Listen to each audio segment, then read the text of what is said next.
Good afternoon, everyone. I'm Linda Dixon from the Lexington Veterans Association, and I welcome you to a presentation on Operation Medina and the heroic Marines of Charlie Company. We also welcome our fellow veterans who are watching this program from the Edith North Rogers Memorial Veterans Hospital in Bedford, Massachusetts. It's my pleasure to introduce our speaker, Jim Ramsey. Jim Ramsey earned bachelor's and master's degrees in civil engineering from Cornell University. He completed the Naval ROTC program at Cornell and served in the U.S. Navy Civil Engineer Corps for 5 years.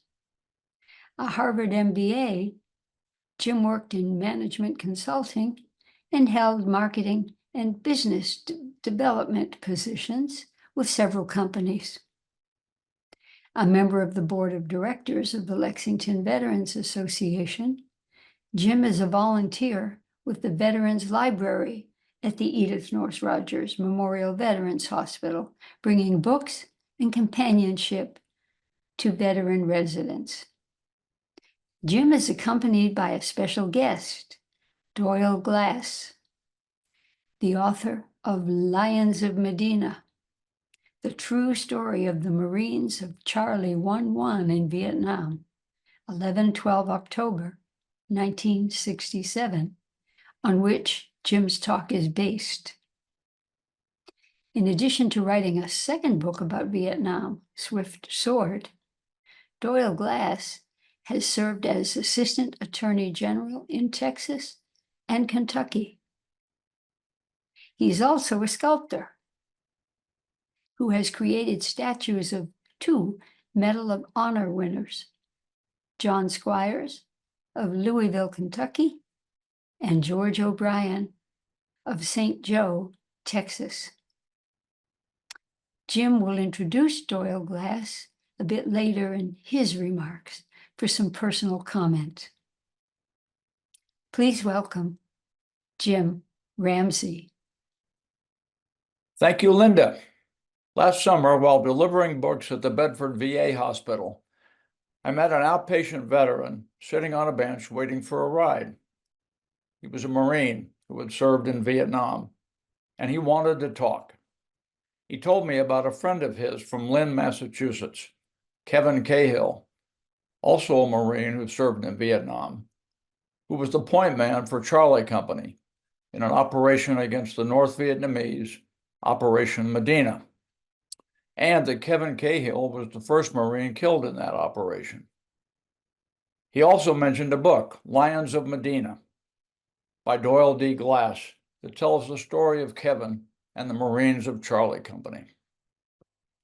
I was moved by that Marine's story of his friend and that long ago operation, and I bought the book.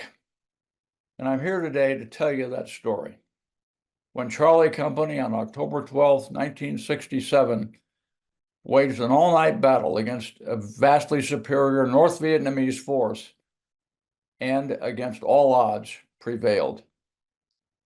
This talk is for the Marines of Charlie Company, for the memory of Kevin Cahill, for the Marine who told me that story, and for all my Vietnam War veteran friends at the Bedford VA hospital. I'm honored that Doyle Glass has joined us today from his home in Dallas, Texas, via Zoom. Doyle has graciously allowed me to borrow freely from his book as I put together this presentation. I could not have done this without his help and support, and for that I'm most grateful. At the conclusion of my presentation, Doyle will tell us something of his experience over a 5-year period writing Lions of Medina. I'll take a few minutes to set the stage for Operation Medina, what was going on in Vietnam in the fall of 1967. This map of Indochina shows North and South Vietnam, and in between them, the demilitarized zone. This is North Vietnam, capital Hanoi. This Down south is South Vietnam. Saigon is down here. The demilitarized zone, or the DMZ, is this blue line here between them. I'll also point out the country of Laos, which borders both North and South Vietnam in this area. During October 1967, the United States appeared to be making slow but steady progress against the Viet Cong insurgents and their North Vietnamese allies. But North Vietnam was relentless in pursuit of its objective to destroy the South Vietnamese government. Their leaders were eager to intensify the war, to create a new turning point that would enable us to make a great leap forward. And in the autumn of 1967, Ho Chi Minh and senior North Vietnamese officials began planning a general uprising, an offensive throughout South Vietnam that would expand the war into the big cities and seize power from the South Vietnamese government. This uprising would become the Tet Offensive a short while later, in January and February of 1968. In the fall of 1967, North Vietnamese Army troops were pouring into South Vietnam from neighboring Laos via the Ho Chi Minh Trail. This red line is the Ho Chi Minh Trail shown here. These arrows show the North Vietnamese troops coming in up and down the length of South Vietnam. Our focus today will be I Corps, the northernmost tactical zone in South Vietnam, which was largely the responsibility of the United States Marine Corps. I Corps is shown here between the two blue lines. That's where Operation Medina took place. More specifically, near Quang Tri, which was only 10 or 12 miles south of the demilitarized zone. This is a map of the I Corps tactical zone. It's a bit busy, but I've highlighted the important features. First are the North Vietnamese Army base camps, which served as bases of operation to carry out activities against the South. Those base camps are shown in these polygon-shaped red cross-hatching throughout I Corps. The arrows, of course, indicate North Vietnamese incursion from Laos. I've highlighted Base Area 101 here. That's where Operation Medina took place. Two Marine divisions, the 1st and the 3rd, were headquartered in I Corps. They bore the brunt of the U.S. military fighting responsibility in that area. The 1st Division headquarters was in Da Nang, and the 3rd Division was headquartered in Phu Bai, close to Hue. So here's the 1st in Da Nang, there's the 3rd in Phu Bai. The Marines had their hands more than full fighting the MVA and the Viet Cong. The 3rd Marine Division in particular, working up here close to the demilitarized zone, was really strapped and needed help. So in the fall of 67, 2 battalions, the 1st and the 2nd of the 1st Regiment of the 1st Marine Division, were temporarily moved north to augment the 3rd Marine Division's force. I mention them because they would play a pivotal role in Operation Medina.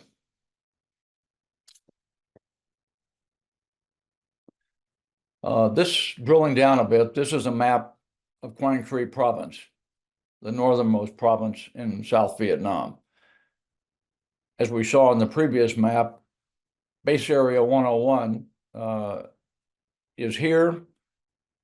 It's located in the Hai Lang National Forest Reserve, shown in the dark gray, south of Quang Tri City. Here's Quang Tri City. Known as Base Area 101, it was the launching point for attacks by elements of the powerful 5th and 6th North Vietnamese Army regiments. The Hai Lang National Forest was a triple canopy forest with dense vegetation at ground level and at the upper levels, such that sunlight was almost totally blocked out, more jungle-like than forest. I'll refer to it as a jungle from here on in. The NVA troops felt safe enough there to build up personnel, equipment, and supplies. The troops were well equipped, well trained, and devoted to their cause. The Marines respected their fighting ability. They were attacking Marine bases in the area, such as at Khe Sanh, Can Tien, and Dong Ha. Here's Khe Sanh, here's Can Tien, and here's Dong Ha. There were other bases as well.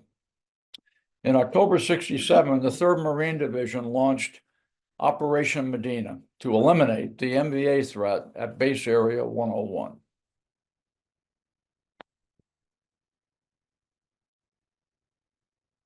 Drilling down even further into this portion of the Highline National Forest, Operation Medina involved 3 Marine battalions with total strength around 2,000 men. The 1st and 2nd Battalions of the 1st Marine Regiment, which, as I mentioned earlier, had been moved up from the 1st Marine Division, and the 1st Battalion of the 3rd Marine Regiment. The plan was for the 3 battalions, aided by elements of the 1st South Vietnamese Army Division, to conduct a search and destroy mission, in the words of the operations order, to locate, destroy, and capture enemy forces, installations, and logistics supplies in the vicinity of enemy Base Area 101. The 3 battalions would be airlifted to landing zones in the Highline National Forest. The 2 battalions of the 1st Regiment would enter the forest on the west side, left side of this map, of the operation area, engage the NVA troops, and push them into the 3rd Regiment's battalion, the 1st Battalion of the 3rd Regiment, which had taken up a blocking position to the east. Basically, hopefully, a classic hammer and anvil operation. Charlie Company, the focus of our story, was part of the hammer. They were part of the 1st Battalion of the 1st Regiment. They were part of this battalion, and Charlie Company was on point for the operation. They would lead the rest of the 1st and 2nd Battalions into the jungle and likely be the very first to encounter the enemy. They were the tip of the spear.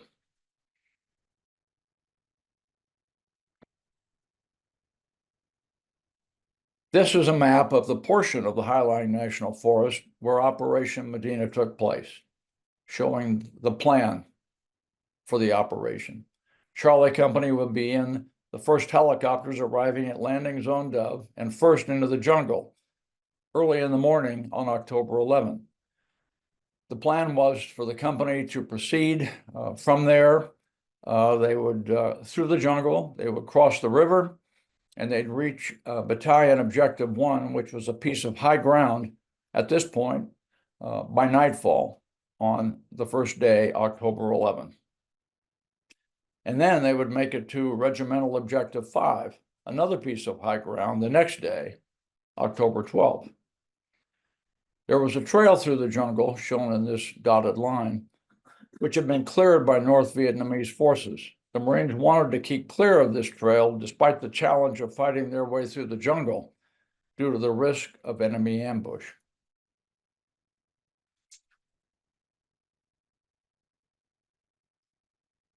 Charlie Company had been at Site X above Quang Tri City defending a Marine air base being built by the Navy Seabees. Here's Quang Tri again. Here's Site X, where Charlie Company was just prior to Operation Medina. They got off to a late start on October 11, leaving by helicopter for the 30-minute flight to LZ Dove at 1:30 p.m. instead of 7 o'clock that morning as planned. The delay was due to the unavailability of Marine helicopters that morning. Army choppers were eventually called in to assist. The Marines, as noted earlier, were very busy in this whole area, conducting operations against the enemy. And so helicopters were in short supply, always on demand for medevacing or resupply operations. They didn't know it at the time, but the late start, in addition to the challenging terrain they encountered, led to significant delays and what would prove to be a fateful decision. Because Charlie Company was in the lead for Operation Medina, they were first to arrive at the landing zone. The rest of the 1st Battalion and the 2nd Battalion followed Charlie Company to the jungle that afternoon. The First Battalion of the Third Regiment, the anvil of the operation to the east, was airlifted in the day before.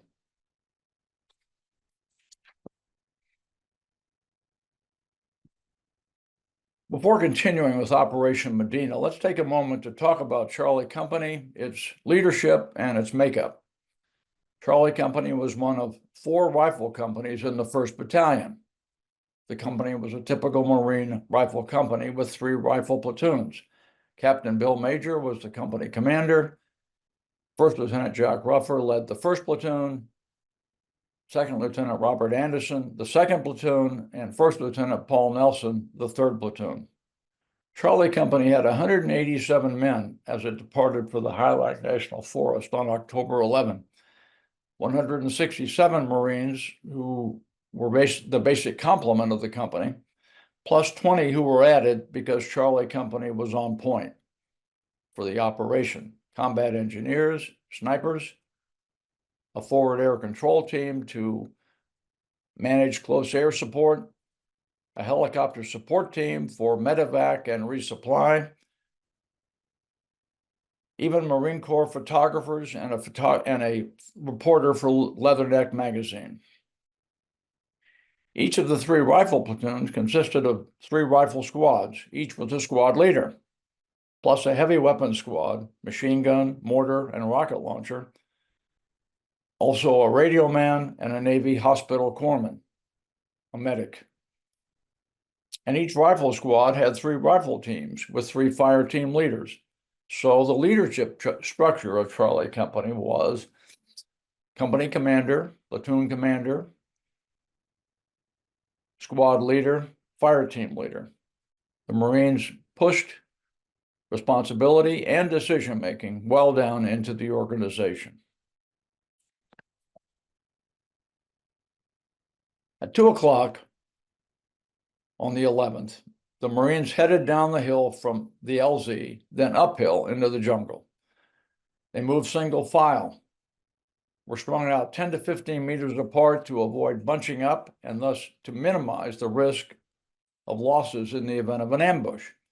So the column formed by Charlie Company alone was about a mile long.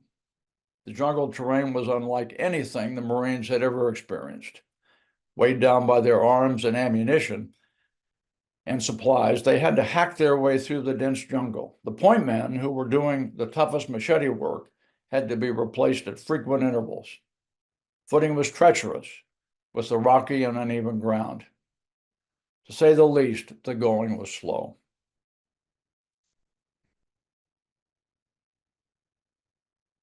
Around 4 o'clock, after 2 hours of grueling, trailblazing work, the Marines came to a fast-moving stream that was about 30 feet wide. First Lieutenant Jack Ruffer, his 1st platoon in the lead, selected a fire team to make the initial crossing. With the strong current and not knowing the depth of the water, Ruffer picked a Marine who had been on his high school swim team to make the initial crossing, with a length of rope to secure on the far side. The water was chest to chin high at its deepest, and the men of Charlie Company had to make it across, hand over hand on the single rope, carrying all their weapons and ammunition. Many wondered whether they would make it. Eventually, they all did. Charlie Company didn't venture far past the river before setting up a perimeter for the night. They were already behind schedule, well short of Battalion Objective 1, their objective for the first day.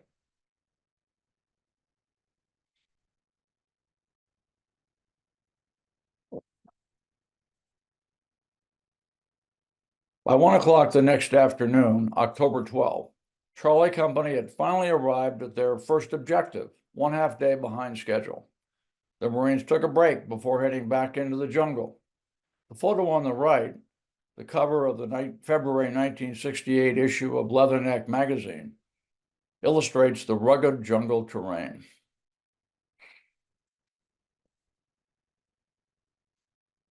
The ground continued to be tough.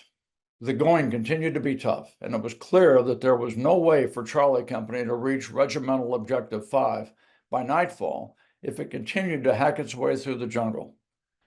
First Battalion Commander Lieutenant Colonel John Belboosti, frustrated with the slow pace, was putting increasing pressure on Captain Major, telling him to get on an MVA trail in order to speed things up. After all, Belbusti, who was behind Charlie Company and Delta Company, was basically still back at landing zone Dove when Charlie Company was at Battalion Objective 1. He was frustrated. Major said, "I don't want to get on any trails. That's where the enemy could ambush us." Around 3 o'clock, Belbusti called Major, insistent. Quote, "The map is showing a trail," he said. "You need to get on that trail.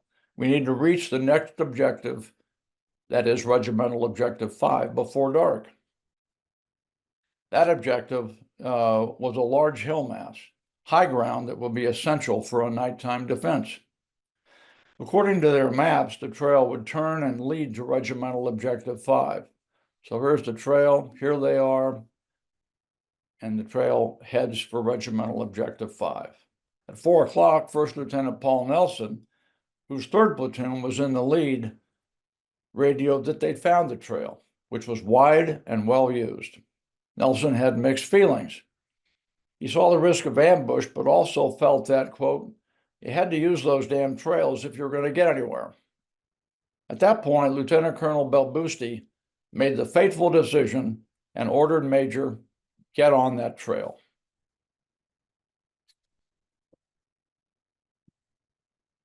Lance Corporal Kevin A. Cahill, a rifleman with Lieutenant Nelson's 3rd platoon, was on point.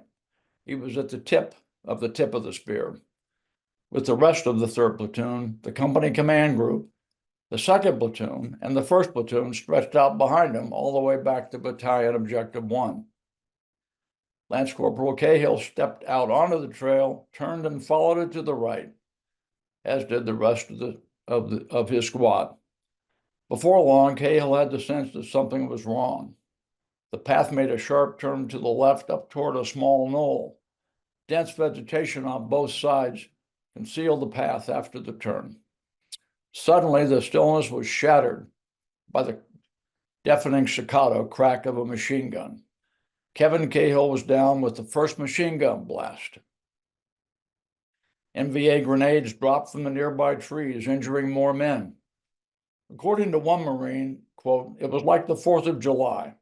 There were grenades coming out of the trees, machine guns were opening up on us, just everything," end quote. The trap had been sprung. The enemy had been waiting for the Marines on a well-concealed knoll, and they opened up on them. It took a few minutes for the rest of the 3rd platoon and some of the 2nd platoon to make it up to the ambush site to return fire. Finally, after an intense 20-minute firefight, the enemy broke off contact. This was the beginning of a night of hell for Charlie Company.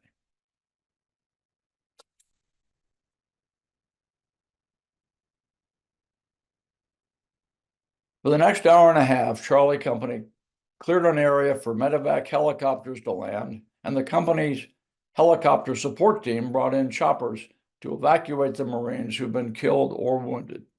All of the remaining 11 members of Cahill's point squad were wounded in the brief but deadly ambush, as were 3rd Platoon Commander Nelson and 4 additional Marines from his platoon. The knoll uphill from the ambush site was the only flat and relatively open space in the area, but there were still trees that had to be cleared before helicopters could land for the Medevac operation. Most of the clearing was done by Marine combat engineers who'd been assigned for the operation, all except one tree, which the engineers could not clear. The pilot of the first chopper in, Marine Captain H.L. Eisenson, said that he would take care of that tree. Cool under extreme pressure, he positioned one of his wheels, again, the helicopter's in the air, against the tree, swung the helicopter out and back into the tree, the tire hitting the tree hard and knocking it over. Even with the trees gone, however, the landing zone was barely big enough. The helicopters could, it sloped down quickly from the small flat space. The helicopters could put their front wheels on the ground, but not their tail section, so they were partially hovering. By 6 o'clock, the helicopters had safely removed all of the dead and wounded Marines.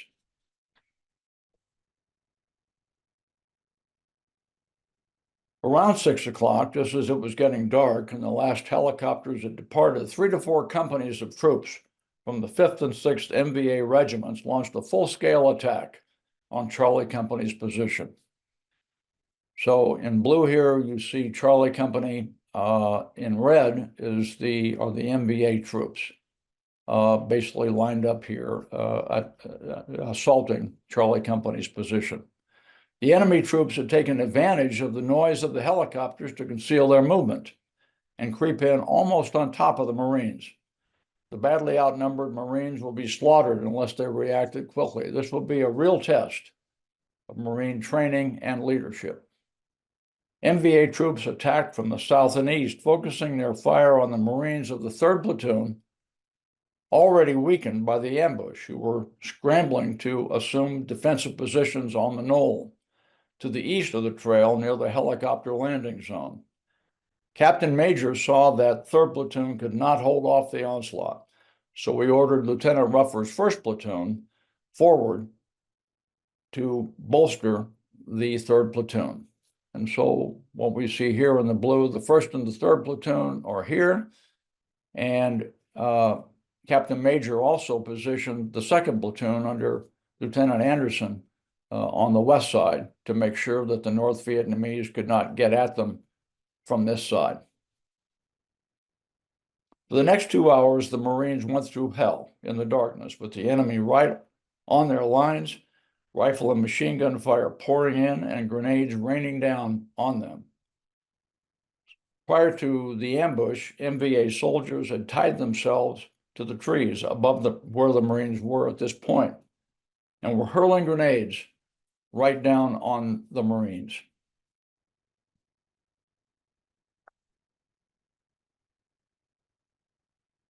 Despite Marine attempts to fill gaps in the perimeter, MVA soldiers were getting through the lines.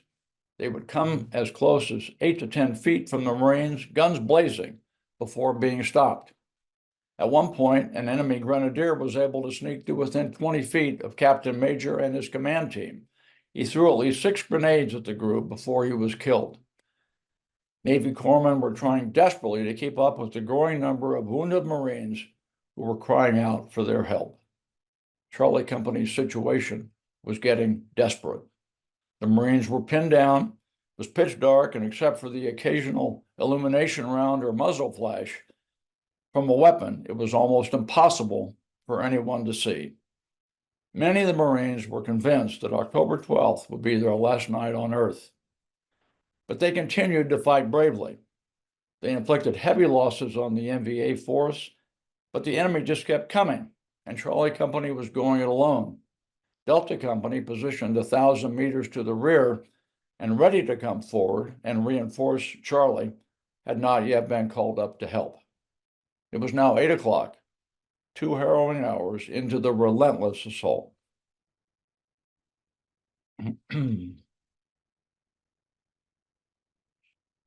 First Lieutenant Jack Ruffer commanded the 1st Platoon and what was left of the 3rd Platoon against the brunt of the MVA assault. Jack was a Mustang, an enlisted man who, because of his intelligence and leadership ability, was one of the very few selected to become an officer. He was older than most of the men in Charlie Company, having joined the Marines following high school 8 years earlier. He was a seasoned Marine, and the fate of Charlie Company pretty much rested on his shoulders. Around 8 o'clock at night, the assault underway for 2 hours, Jack knew that drastic action was essential to blunt the attack. He knew that he and his men had to somehow counterattack in order to push the NVA back from the Marine perimeter and out of grenade range. So what did Jack Ruffer do? He jumped to his feet into the line of enemy fire right in front of him and shouted, "Let's go get some."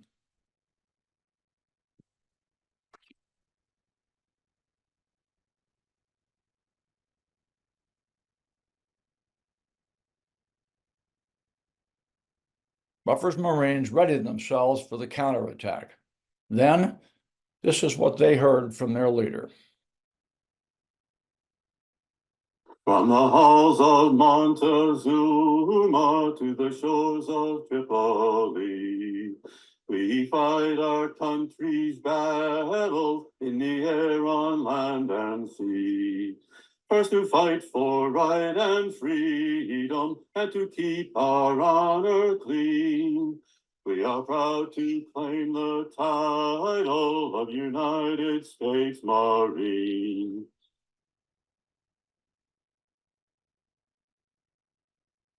At first, when the Marines heard Jack Ruffer singing the Marines' hymn at the top of his lungs amid the explosions, they thought that he'd lost his mind. But then one Marine voice joined in, then another and another. As more Marines joined in, the singing grew louder and louder, echoing through the jungle. As the sound swelled, so did the Marines' intensity in the fight. They were no longer consumed with the fear of dying that night.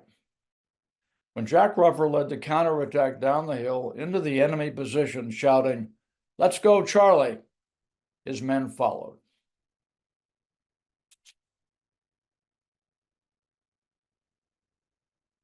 The counterattack, which lasted 10 to 15 minutes, was met with an overwhelming response of grenades and AK-47 fire from the enemy, but the Marines pushed them back a bit.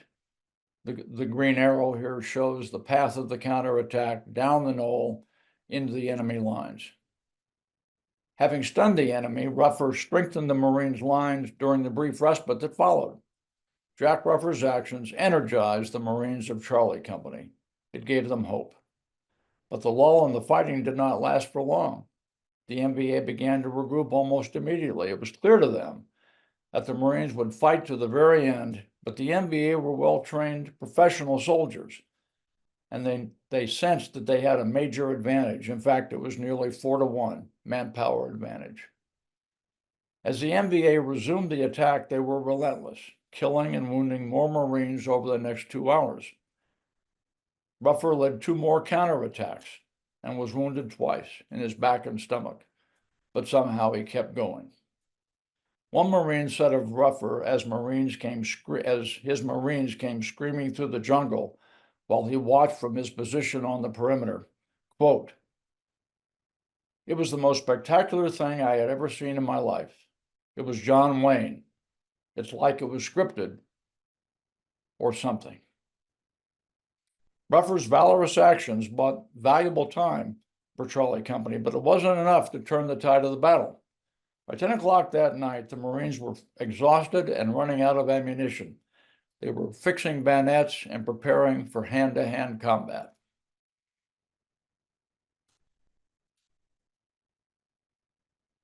This is a photo of the area where the counterattack took place. The Marines were positioned on the knoll, really just off the top of this photograph. NVA troops were attacking up the hill from positions in the jungle, and Jack Ruffer and his men came charging down the hill, firing at the NVA troops as they went.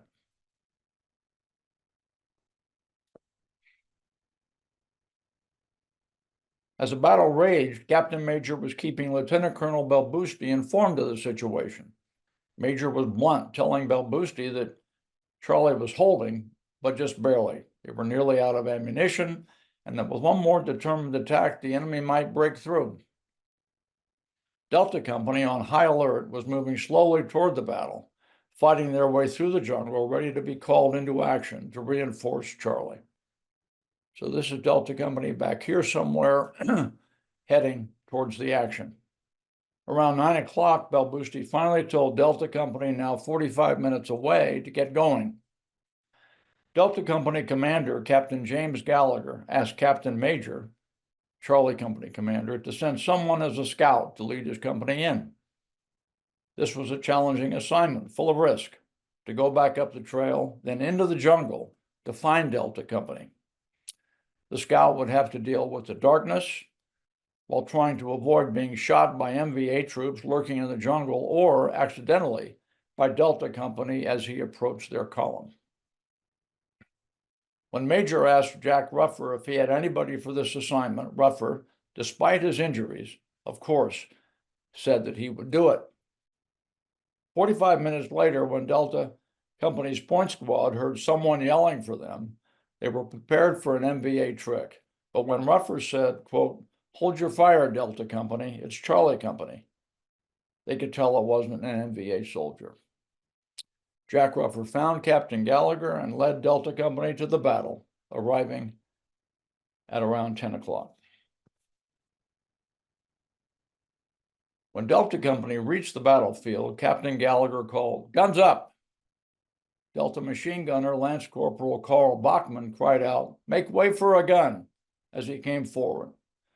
Jack Ruffer led him and his machine gun team to a central position where he could lay down a base of fire in all directions to provide cover for the Delta Company Marines coming in to fill holes in Charlie's lines. As Lance Corporal Bachman and a team member stepped over bodies and rubble, he searched the trees in front of him to identify where the defending Marines were and where the enemy was from the locations of muzzle flashes.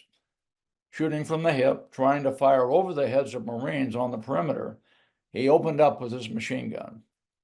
The gun overheated and jammed after 500 rounds, but the covering fire had allowed enough time so that Delta's Marines could fill the gaps and reinforce Charlie's perimeter. So now you see the thicker blue lines indicating that Delta Company and Charlie Company were now defending the knoll. Delta Company's arrival turned the tables on the NVA. After a fierce 15-minute firefight, the NVA troops backed off, realizing that a much strengthened Marine force was readying a counterattack. By midnight, the enemy line had been pushed back sufficiently that Captain Major could call in supporting fire from gunships, which would unleash a lethal assault on the NVA from above. And here you see the NVA line finally moving back.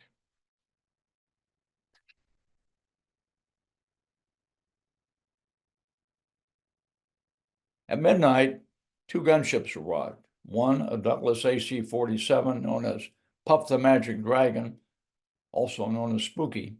The other, a Lockheed AC-130. Both provided fast, accurate, and fierce close air support, which could not have been done safely with the NVA right on the Marine perimeter. Would put too many Marines' lives at risk. Puff, as the Marines affectionately called the AC-47, had 3 side-mounted Gatling guns, shown here, capable of shooting 8,000 25-millimeter rounds per minute on targets up to 8,000 feet away.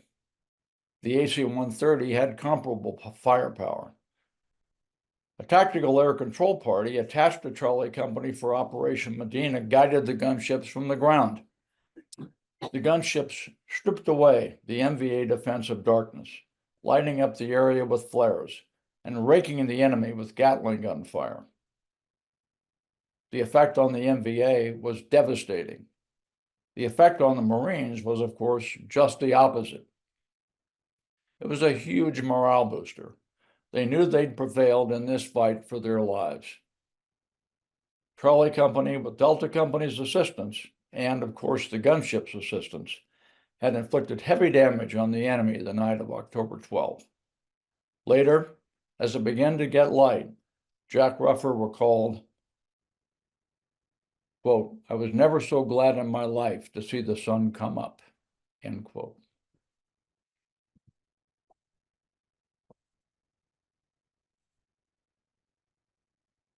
The next day, October 13, was devoted to medevacing the dead and wounded.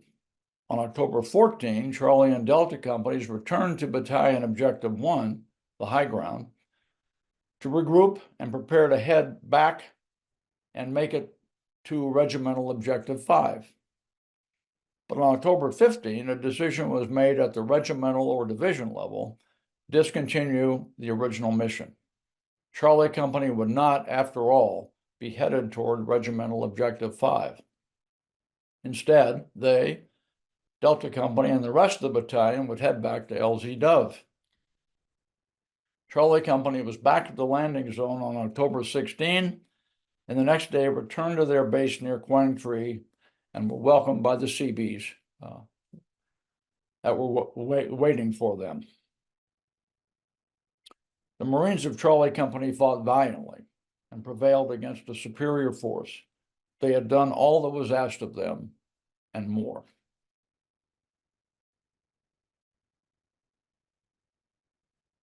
To quote from Lions of Medina, the Marines who fought in Operation Medina didn't fight for accolades, decorations, or medals.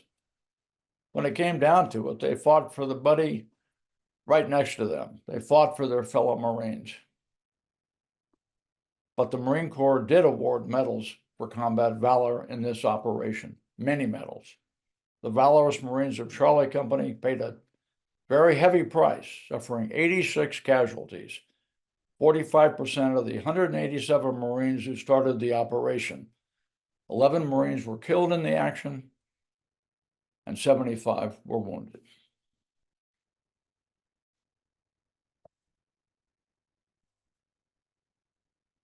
Corporal William T. Perkins, Jr., a Marine combat photographer attached to Charlie Company for Operation Medina, was one of the 11 Marines who paid the ultimate price on October 12.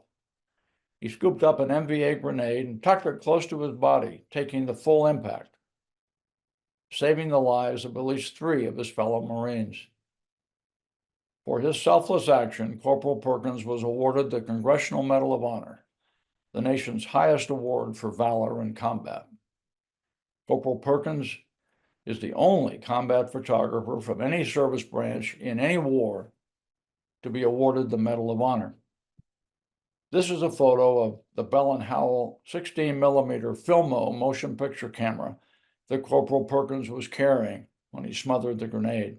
His camera and Medal of Honor are on display in the Price of Freedom exhibition at the Smithsonian's National Museum of American History.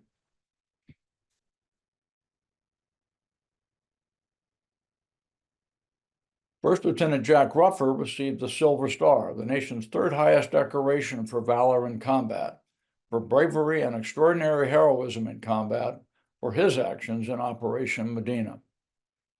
Lieutenant Ruffer, wounded in the counterattacks he led, wounded twice, also received a Purple Heart. Captain Bill Major received the Bronze Star for heroism in combat for leading Charlie Company in Operation Medina. And First Lieutenant Paul Nelson also received the Bronze Star for heroism in combat for leading the 3rd Platoon, which bore the brunt of the initial assault on an ambush on October 12. Major and Nelson, both wounded, also received Purple Hearts.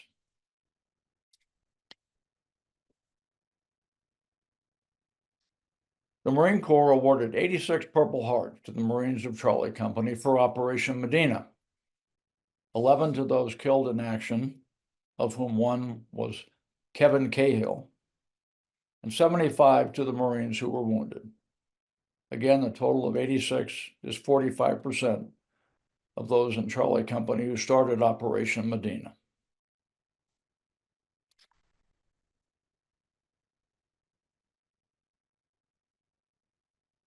I have a few closing thoughts. In Operation Medina, the Marines of Charlie Company gave their all. Some gave their lives for their fellow Marines and their country, and they prevailed against all odds. These Marines were sent to Vietnam for a 1-year tour of duty. Medina was a 7-day, 1-week operation. So after a brief respite, they were right back out into the action, into the thick of things, battling the North Vietnamese and the Viet Cong. In just a few months, in February 1968, they would be fighting for their lives in the Tet Offensive. As stirring as it is, the story of Charlie Company and Operation Medina is but one story among countless others from the Vietnam War of valor, sacrifice, and victory. The Marines of Charlie Company, their fellow Marines, and hundreds of thousands of their fellow servicemen from the Army, Navy, and Air Force, most very young men, spent a year of their lives in Vietnam, often under the most challenging circumstances, doing their jobs to the best of their ability, doing what they were trained to do. And they deserve our thanks. So, thank you to the Marines of Charlie Company and to all veterans of the Vietnam War.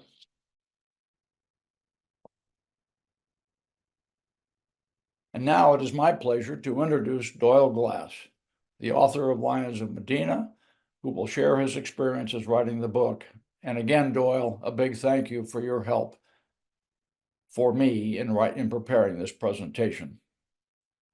After Doyle talks, he and I will then field questions. Welcome, Doyle. Thank you, Jim. It's a real honor to be here. I greatly appreciate your invitation, and I want to thank you for your outstanding presentation of a complex mission. You did an excellent job. And any questions that anybody might have, just please let me know after I speak, and I'll be glad to answer them as best I can.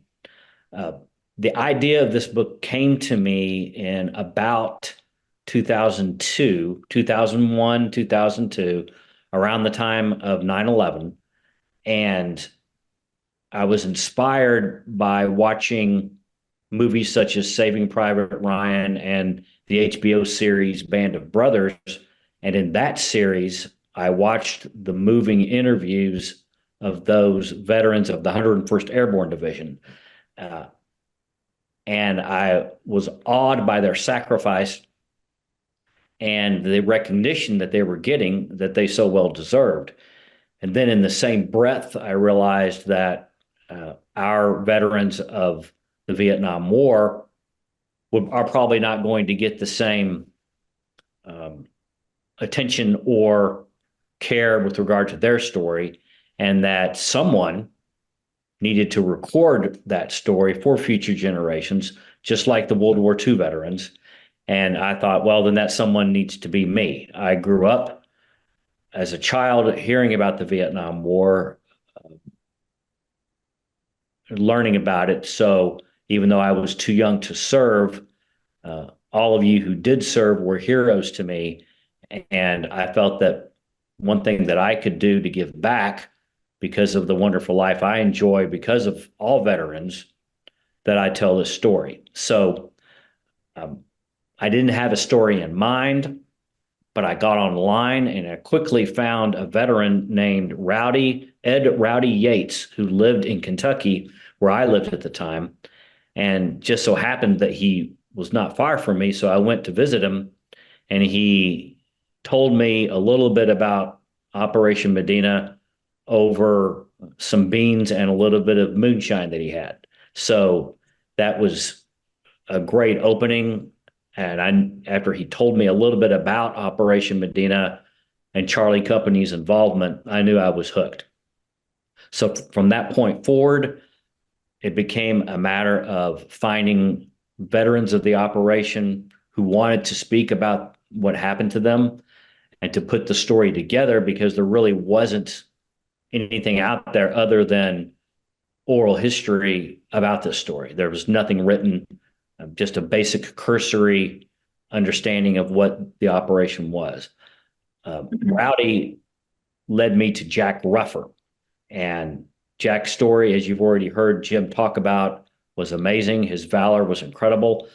But even more importantly, it was him who really put this book together. I was more of an instrument writing it, but it was Jack who made sure that the facts were straight, that he led me to the right veterans to speak with, and to make sure that the story was accurate.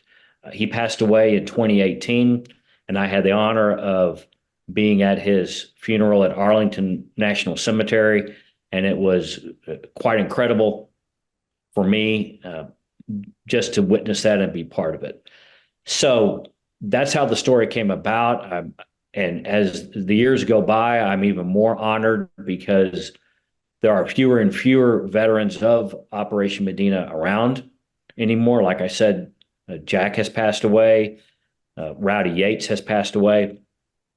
So as we move forward, and I realized that the only way that anyone can know about this story is from the book, I'm more honored and very thankful that I had the presence of mind to start writing things down back in 2002 to 2007 when it was published. One thing that I want to show all of you that's very valuable to me, hopefully you can see in the screen, This is my personal autographed copy of Lions of Medina. On the cover, you can see William T. Perkins. I don't know if you can see it, but if you see this original, this is a first edition.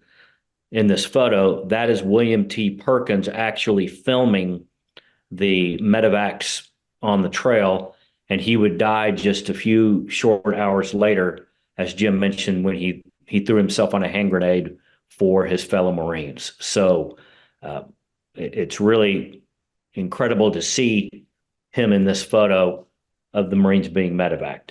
Inside are autographs and words from those Marines. And I would like, this is probably one of my most prized possessions in my life to have this. So that's really kind of a very quick and rough summary of how the book came about.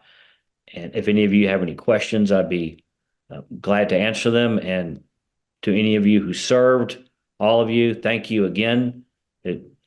For me, I'm more of just, like I said, an instrument to write this down. And obviously with Jack's help to tell the story. So thank you, Jim. And it's, like I say, it's been an honor to be here. Well, thank you very much. That was just very enriching. A few minutes with some real stories, obviously reflecting your commitment and putting this book together. And we really appreciate having you here. And we appreciate your telling us about Jack Rufford. Certainly, he was a key part of the story, and wonderful to hear how important he was to you to make sure this thing got put together right. So, and on a personal level, he became a really good friend of mine. I wish I'd spent more time with him, but we developed, and with all of the veterans, just a great friendship that I could tell their story.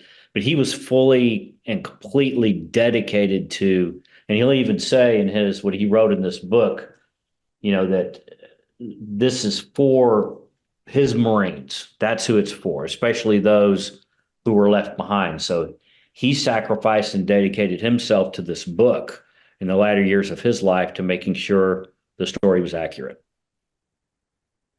I should say that the Doyle has a following, has a website, he has subscribers.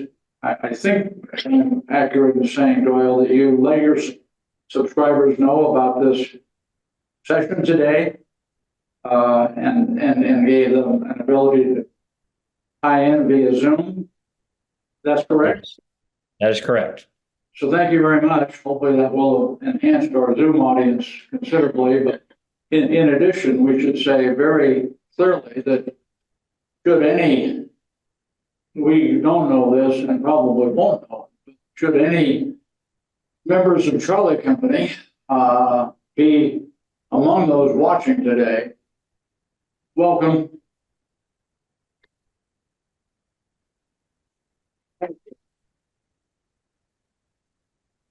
A quick word about questions. We're sure you have lots of questions. Bob will take this half of the room, I will take the other. Please wait until we bring a microphone to you and speak in the microphone, because we want everything to be recorded for posterity. Thank you. Bob, I think you have. And I guess I would say, just if you have a question specifically for Doyle, by all means ask it and Doyle can answer. Other questions, I may try to field them and then decide whether, which one of us is better for the answer. But in any event, both of us will give it a swing. So Bill and Marion, you go first. I have a question for Jack Doyle. Jack Rufford, what was how did his career go on after Vietnam? After Vietnam, he worked, I know, for Apple Computer for a long time, and he was an executive with Apple in the beginning of that company's creation. I don't know when he retired. When I knew him, he had already retired. He spent a lot of time in the Marine Corps. But did he retire as a first lieutenant? No, he retired, I believe, as a major. Very good. Thank you.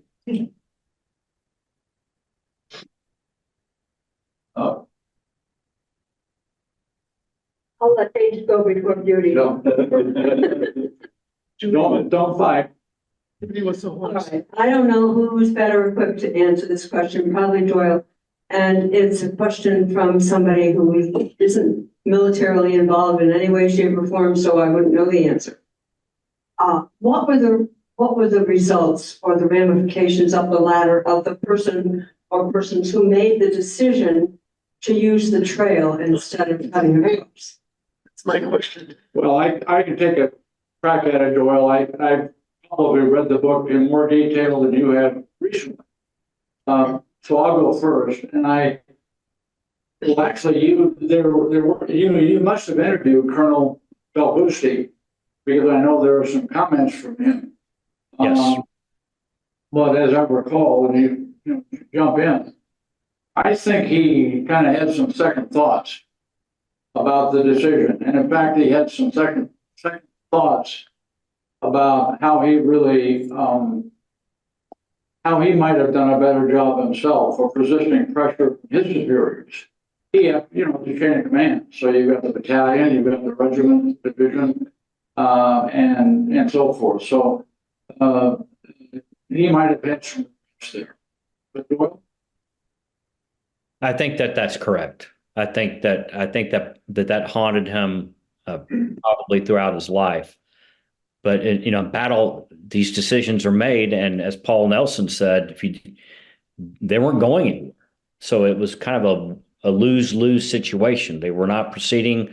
The jungle is extremely dense, but you get on the trail and you're set up for an ambush because that's a well-known NVA trail. So, but I think, Jim, you're correct about Colonel Belbusti. And to not necessarily to excuse Belbusti, but you got to remember he was back at battalion. He had a couple of companies ahead of him. They were strung out in a line. I mean, he was back almost a landing zone dub while they were about to engage the enemy. So his frustration was clear. But on the other hand, if he'd been a little stronger, maybe it would have happened different. Yeah. Did the NBA know that they had a limited amount of time to overrun and to win this U.S. force before these AC gunships were going to come in? Did they know? Did they know that they were going to get blown out of there if they didn't get their job done? Well, I don't. Attack made them vulnerable to. It did. They must have had some sense of it. They were seasoned NBA troops, and this kind of thing was going on really throughout South Vietnam. So they probably had some inkling as they got pushed back finally by Charlie and Delta that they were vulnerable. But I didn't see any. I don't know of any documentation of that. Doyle, what do you think? I can speak to that. I wrote a second book called Swift Sword about Operation Swift, and that occurred in September of 1967. During work on that book and a visit to Vietnam, I actually visited with an NVA colonel who was an officer on the other side in Operation Swift. And in visiting with him and learning a little bit, the NVA knew that they had to get in close to the Marine perimeter. If they were able to get in close, then the gunships wouldn't be called because obviously the gunships would be firing on Marines as well as NVA. So their objective was to get in and get into hand-to-hand combat and pierce that perimeter as quickly as possible for fear that they would be wiped away by the gunships. And in this case, with the reinforcements, they got pushed back. Therefore, they were in an area where they could be hit by gunships, but it's still very dicey, very close. Marines and Army throughout Vietnam were killed by friendly fire. But that was their overall objective. If they could get in close, the gunships wouldn't be called in because then Americans would die. No, you're next. In 1962, about 6 months before he was killed. Jack Kennedy was in Paris, along with Jackie, and was introduced to Charles de Gaulle, who was retired from the army, about to become prime minister. And he said to Charles de Gaulle, you know, Vietnam is a big problem for me. What would you suggest that I do, sir? And Charles de Gaulle said, Monsieur le Président, je ne touche pas cette histoire avec une mesure de 3 mètres, which translates as, Mr. President, I wouldn't touch that with a 10-foot pole. A pretty wise man, Charles de Gaulle, from experience. And of course, the French experience, yes. Right. I mean, you can look at this overall mission, Doyle, as, you know, you probably thought and, you know, wondering, pushing a column of Marines in a both hammer and anvil operation in the middle of a jungle. You know, was this really a well-founded operation sort of idea in the first place? Maybe you, and I'm not, I mean, there was some words to that effect in your book. Not really critiquing it per se, but certainly raising a question. What, Charles de Gaulle's point, what thoughts do you have? Well, I would probably have to agree with that. You're looking back at the Vietnam War, and you know, and with this NVA colonel specifically, he said, you know, we fought the Japanese, then we fought the French, then we fought the Americans, and then the Chinese came in. He said we were always fighting somebody, and the Americans were always outnumbered. Going and taking a piece of terrain and having to turn it back around. Yes, you have to kind of wonder about tactics and strategy. Certainly, dropping Marines into terrain that is well known by the enemy and not well known by the Americans, and it was very ambitious, put it that way. Especially knowing that the place was literally crawling with the enemy, which it was. So you do have to kind of wonder about that. Which is probably why they decided to go back. Exactly. I mean, I don't know if they really, maybe they just, you might even look at the operation as a reconnaissance and force to find out what's there. And certainly it was very well armed and veteran NVA. So better part of valor was to go ahead and seek a different course and go ahead and come back out. Thank you. Following up on your discussion with that NVA colonel, it seems to me that the North Vietnamese were fanatical in their desire to claim their country back. And yet that's been in the past. And when you were speaking with him, how do you feel about Americans? I mean, now we seem to be good. And I'd just like your comments on that. Well, on that visit with those Marines, we actually went with this retired NVA colonel to the battlefield of Operation Swift. And this is, we were actually able to find it. And that NVA soldier actually had a camaraderie with those American veterans. It was really kind of heartwarming to see.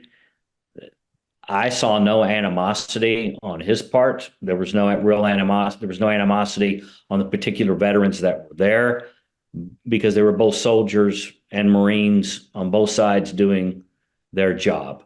So, like this colonel said, from his point of view, he was simply just trying to free up his country. And after the Americans left, the Chinese came in, and there was a, battle and war there. So hopefully I've answered your question.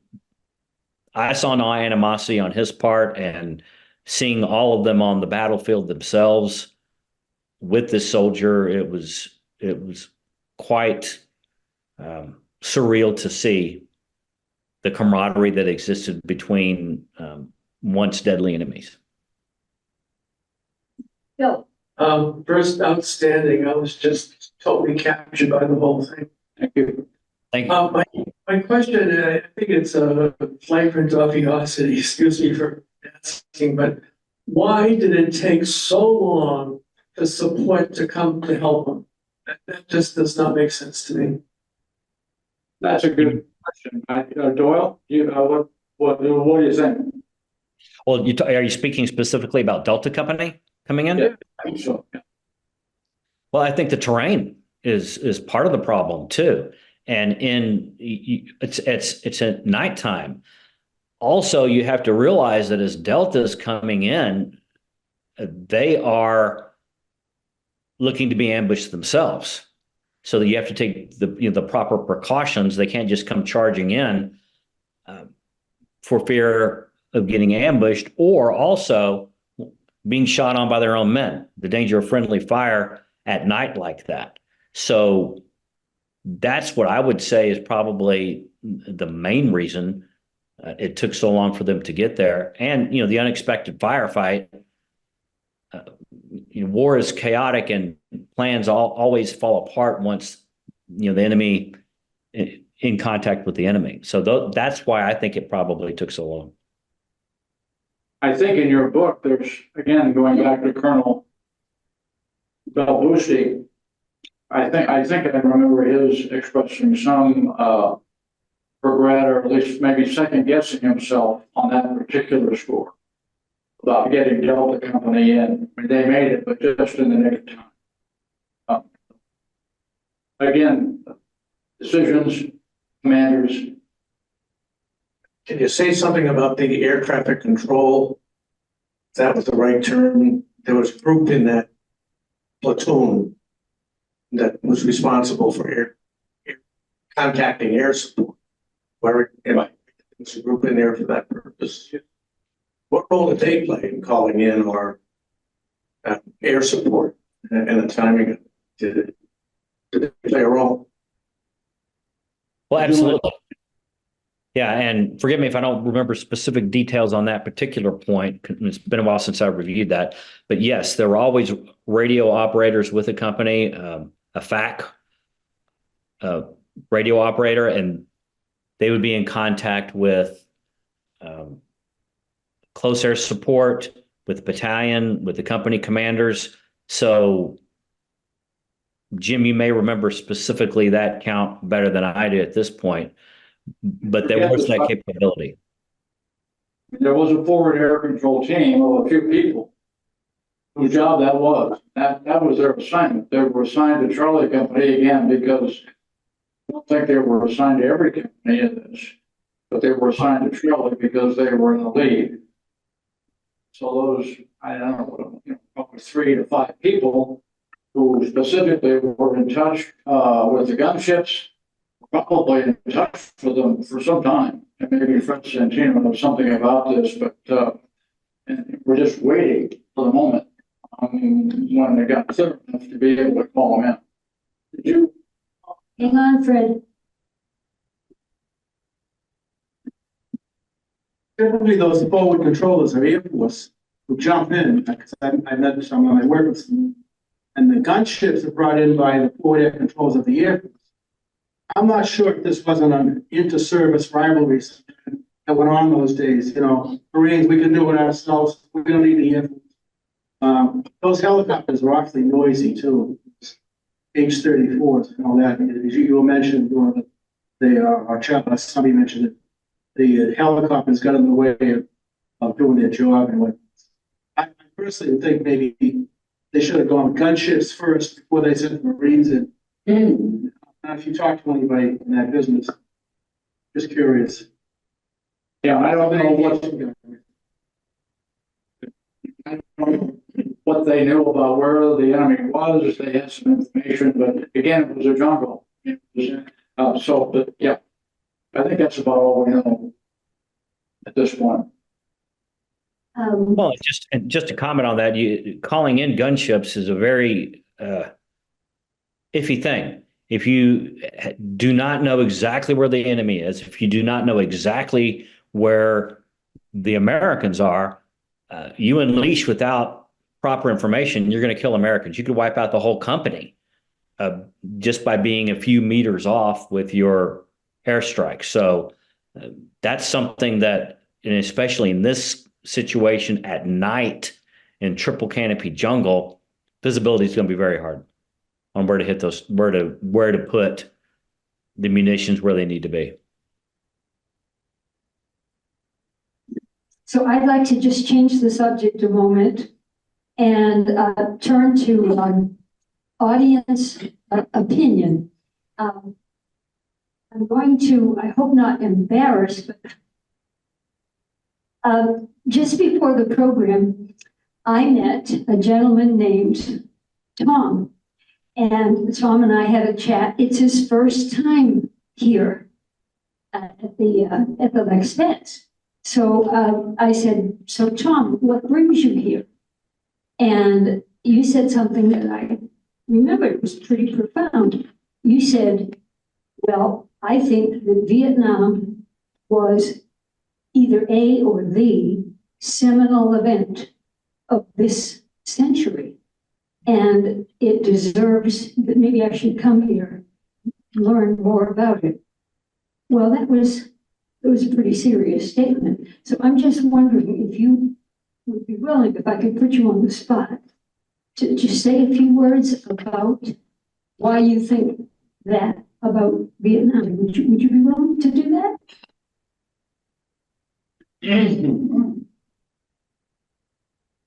Thank you. Well, when you think back on it, the time, the age that I was at, and also having 5 brothers, and a father who had, I always say he left body parts on the field in France in World War II. So, this was something where when I grew up, I knew people who'd gone over there, came back, a lot different than they went over. There was so much going on college campuses at the time. And, again, it was something that impacted every part of our lives. And again, I'm going back to that time. And it wasn't until I got older that a lot of these events really resonated with me. And, caused additional thinking, and, it helps to put some of the things that are going on now in a somewhat different perspective as well. So again, as I say, it was something that at the time impacted me and my generation and every aspect of our lives at that point in time. So that's when I said to you, it was the seminal event really in our lifetime, in my lifetime. It just had such an impact on everything that we did. And for this war to have been fought in Vietnam, but also was brought to us by ABC, CBS, and NBC because it was on television at all times, unlike the other wars that my dad also was in World War II. So the American public had a constant, not necessarily glimpse, but a constant window as to what was going on there. None of it was any good, and still there is much that I feel that I don't know about. Certainly stand to learn about. I just finished reading The Women, which deals medically with the nurses who went over there to offer medical assistance alongside doctors, and that highlighted yet again another faction of who was called to do what in the war, and I had never given the medical part and the frenzy and the fury and the nonstop calamity and devastation that they saw. So there is, as I say, there is much for me at least, to still learn. Excellent. Maybe there are others Yep. who want to share their thoughts about Vietnam. This is just a quick one. The other thing that astounded me and really angered me was the treatment of the Vietnam vets when they came home.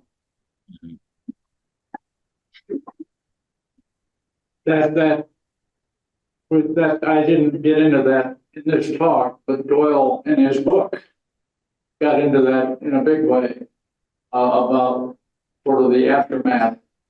Doyle, you might want to say something about that. Absolutely. And I failed to touch on that earlier, but that treatment, what I saw personally as, young person watching the veterans come home, I was pretty appalled and shocked by it back then. I couldn't really understand it, why the veterans were being treated that way. And it always had stuck with me, knowing that the Vietnam veterans went to fight for their country just as the World War II veterans did, Korean War, any of the prior wars. So part of the reason that I chose the Vietnam War to write about was to bring some of that honor back and to really go, okay, here are the guys. This is what they did, just like their fathers in World War II. I just came back from New Orleans with my daughter, where we visited the National World War II Museum. It's incredible. Loved every minute of it. It was very stirring, and the stories of the veterans. And I came back thinking, well, where's the National Vietnam War Museum, or even the Korean War one? Same valor, same blood being spilt. The American men and women that did that. So writing these books was my way to say thank you to specifically to the Vietnam vets, because they are the ones that I saw, and I wanted to see that they received the honor on the same level that their fathers in World War II, their mothers and fathers received. Specifically because of. Thank you for that. And Jim has one final comment. Well, Dan, I would, Mike Mulligan, would you stand up, please? Probably very few of you know that Frank, many years ago, was part of the Tanglewood Festival chorus of the Boston Symphony. Great voice, singing voice. He's a great guy. Frank is the voice who sang the Marines hymn.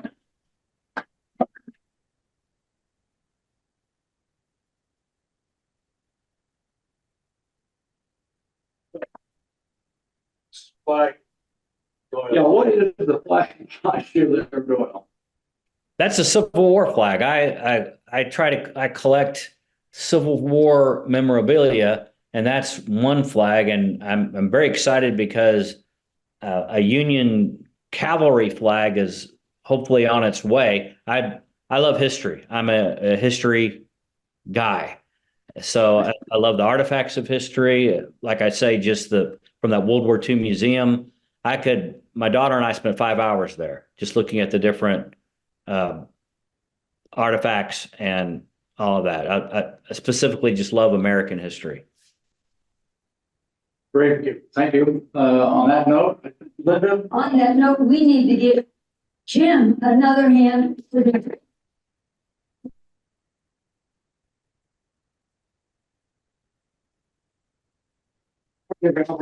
I'll pass that along to Doyle. This has been a great experience. Thank you, Doyle. Thank you. Ladies and gentlemen, this concludes this afternoon's presentation, and it concludes our time at Cary Library for the time being. We will have a wonderful summer. We will see you in September in Brookhaven. Watch emails. Please come see us in September so we can have a whole